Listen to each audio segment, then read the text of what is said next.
നമുക്ക് ഭൗതികമായ നന്മകൾ, ഭൗതികമായ ആവശ്യങ്ങൾ നമുക്കുണ്ടെന്ന് നമ്മേക്കാൾ കൂടുതൽ കർത്താവിന് അറിയാം. നമ്മൾ എത്ര പേര് ഇത് വിശ്വസിക്കുന്നുണ്ട്? നമ്മുടെ ആവശ്യങ്ങൾ നമ്മേക്കാൾ കൂടുതൽ കർത്താവ് അറിയുന്നുണ്ട്. നമുക്ക് ആ ബോധ്യമുണ്ടോ?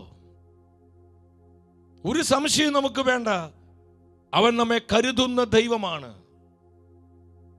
നമ്മുടെ ആവശ്യങ്ങൾ നമ്മേക്കാൾ അധികമായി അറിയുന്നവനാണ്. അവൻ നമ്മളെ അനുഗ്രഹിക്കുന്ന ദൈവമാണ്, നമ്മളെ പരിപാലിക്കുന്നവനാണ്.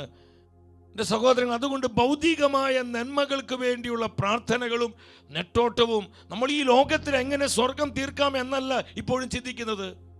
ഞാൻ കുറച്ച് നാളുകൾക്ക് മുമ്പ് ഒരു അമ്മച്ചിയോട് പറഞ്ഞു, അമ്മച്ചി നമ്മൾ പ്രാർത്ഥിച്ച് ഒരുങ്ങണ്ടേ? ഇപ്പോൾ പഴയതുപോലെ ആ ഒരു തീഷ്ണത കാണുന്നില്ലല്ലോ. അമ്മച്ചി എന്നോട് പറഞ്ഞു, എൻ്റെ പൊന്നു മോനെ, പലവിധ ജീവിത പ്രശ്നങ്ങളാണ്, വ്യഗ്രതകളാണ്. ഈ വ്യഗ്രതകളിൽപ്പെട്ട് എനിക്ക് പ്രാർത്ഥിക്കാൻ പറ്റുന്നില്ല, കർത്താവിൻ്റെ വചനം ധ്യാനിക്കാൻ പറ്റുന്നില്ല, എനിക്കൊന്ന് ഹൃദയം തുറന്ന് ഈശോയെ സ്നേഹിക്കാൻ പോലും പറ്റുന്നില്ല. അപ്പോൾ ഞാൻ അമ്മച്ചിയോട് ചോദിച്ചു, ഇത്രയും പ്രായമായില്ലേ, നമുക്കിനി ഒരുങ്ങേണ്ട സമയമൊക്കെ ആയില്ലേ? നമ്മളിങ്ങനെ വ്യഗ്രതപ്പെട്ട് ആകുലപ്പെട്ട് ജീവിച്ച് സമയം കളയാനുള്ളതാണോ? അമ്മച്ചി കുറച്ചുകൂടി പ്രാർത്ഥനയിലും കൃപയിലൊക്കെ വളരണം. ഉടനെ അമ്മച്ചിയോട് പറഞ്ഞൊരു കാര്യമുണ്ട്, അതൊന്നും ഈ സമയത്തല്ല, മരണസമയത്തല്ലേ, അത് ആ സമയത്ത് നോക്കാമെന്ന്. അതൊക്കെ മരിക്കുന്ന സമയത്തല്ലേ, ആ സമയത്ത് ശ്രദ്ധിക്കാം, ആ സമയത്ത് നോക്കാം. ഇപ്പോൾ ഇങ്ങനെയൊക്കെ പോട്ടെ, ഈ വ്യഗ്രതയിലും ലോകത്തിന് ആവശ്യങ്ങളിലും ഭൗതികമായ നന്മകളിലൊക്കെ ശ്രദ്ധ കൊടുത്തുകൊണ്ട് ഇങ്ങനെ അങ്ങ് ജീവിക്കട്ടെ എന്ന് അല്ല സഹോദരങ്ങളെ.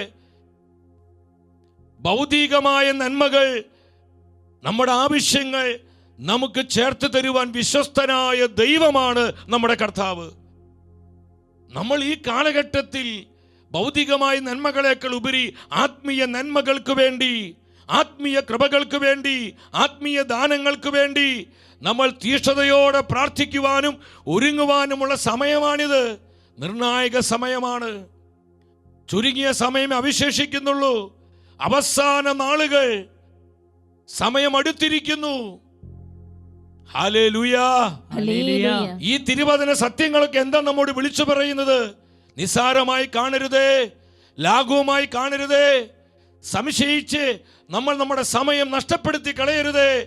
നമ്മൾ ഈ നാളുകളിൽ പ്രാർത്ഥിക്കേണ്ടത് ആത്മീയമായ നന്മകൾക്ക്. നമ്മുടെ കുഞ്ഞുങ്ങൾ ജ്ഞാനമുള്ളവരാകാൻ, അവർ പരിശുദ്ധാത്മ അനുഭവമുള്ളവരാകാൻ, നമ്മുടെ കുടുംബങ്ങളിൽ ആത്മാവിൻ്റെ സാന്നിധ്യം വ്യാപരിക്കുവാൻ, പരിശുദ്ധാത്മാവിന്റെ വിശുദ്ധ ദാനങ്ങളാൽ നമ്മുടെ കുടുംബങ്ങൾ അലങ്കൃതമാകാൻ, നമ്മുടെ തലമുറകൾ സമ്പന്നമാകാൻ, ഇതിനൊക്കെ വേണ്ടി നമ്മൾ ത്യാഗമെടുക്കേണ്ടത്, കണ്ണുനീരൊഴുക്കേണ്ടത്, മുട്ടുമടക്കേണ്ടത്, കൈവിരിക്കേണ്ടത്, നിലവിളിച്ച് പ്രാർത്ഥിക്കേണ്ടത്. ILTSഉം OATയും ഇതെല്ലാം കർത്താവ് വിശ്വസ്തനായതുകൊണ്ട് നമുക്ക് നടത്തിത്തരും. ഹല്ലേലൂയ.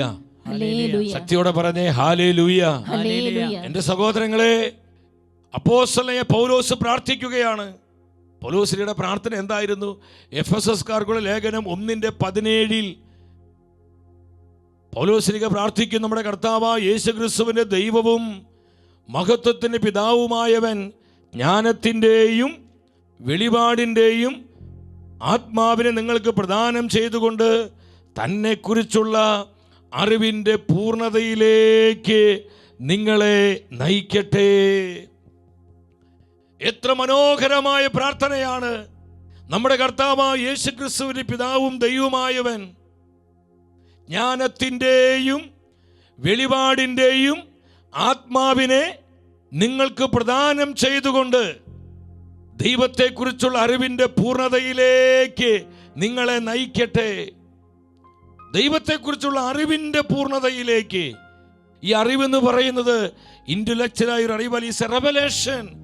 ദൈവിക ജ്ഞാനത്തോട് ലഭിക്കുന്ന ദൈവിക വെളിപാടാണ് ദൈവത്തെക്കുറിച്ച്, ദൈവത്തിൻ്റെ മഹത്വത്തെക്കുറിച്ച്, ദൈവത്തിൻ്റെ പരിശുദ്ധിയെക്കുറിച്ച്, ദൈവത്തിൻ്റെ ശക്തിയെക്കുറിച്ച്, ദൈവത്തിൻ്റെ കാരുണ്യത്തെക്കുറിച്ച്, ദൈവമായ കർത്താവിൻ്റെ മാറ്റമില്ലാത്ത സ്നേഹത്തെക്കുറിച്ച്, അവിടുത്തെ പരിപാലനയെക്കുറിച്ച്, കർത്താവിൻ്റെ വിശ്വസ്തതയെക്കുറിച്ചുള്ള റെവലേഷൻ നമ്മുടെ ഹൃദയത്തിൽ പ്രകാശിതമാകുമ്പോൾ, എൻ്റെ സഹോദരങ്ങളെ, നമ്മുടെ ആത്മീയ ജീവിതം അത് കരുത്തുള്ള ജീവിതമാകും.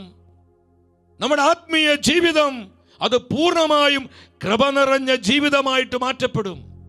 നമുക്കിന്ന് ആവശ്യം ഈ ജ്ഞാനത്തിൻ്റെ ആത്മാവാണ്. ജ്ഞാനത്തിൻ്റെ ആത്മാവിനെ ദൈവം നിങ്ങൾക്ക് പകർന്ന് തന്നെക്കുറിച്ചുള്ള അറിവിൻ്റെ പൂർണ്ണതയിലേക്ക് നിങ്ങൾ വളരട്ടെ എന്ന് ഞാൻ നിങ്ങൾക്ക് വേണ്ടി പ്രാർത്ഥിക്കുകയാണെന്ന് വിശുദ്ധ പൗലോസ്ലീഹ എഫേസസിലെ വിശ്വാസ സമൂഹത്തോട് പറയുകയാണ്. അപ്പോൾ ഇന്ന് നമുക്ക് എന്താണ് ആവശ്യം?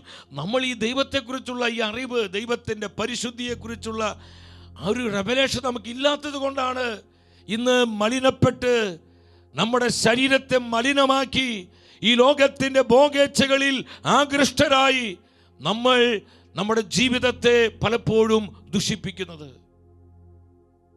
ദൈവത്തിൻ്റെ ശക്തിയെക്കുറിച്ചുള്ള ആ ഒരു റെവലേഷൻ നമ്മുടെ ഹൃദയത്തിൽ പ്രകാശിതമാകാത്തത് കൊണ്ടാണ് പലപ്പോഴും നമ്മൾ അസ്വസ്ഥരാകുന്നത്. നമ്മുടെ കർത്താവ് സർവശക്തനും സർവാധിപനുമാണ്. അവിടത്തേക്ക് അസാധ്യമായ യാതൊന്നുമില്ല. ഈ ഒരു വെളിപാട് നമ്മുടെ ഹൃദയത്തിൽ പ്രകാശിതമായാൽ പിന്നെ ടെൻഷൻ ഇല്ല, ആകുലതയില്ല, ഉത്കണ്ഠയില്ല, അസ്വസ്ഥതകളില്ല.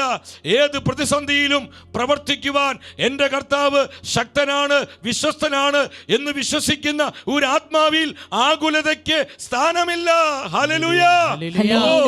ദൈവത്തിൻ്റെ അപരിമേയമായ ശക്തിയെക്കുറിച്ചുള്ള റെവലേഷൻ ഞാനും നിങ്ങളും ജ്ഞാനത്തിൻ്റെ ആത്മാവിലൂടെ പ്രാപിച്ചെടുക്കാൻ സ്വർഗം ആഗ്രഹിക്കുകയാണ്.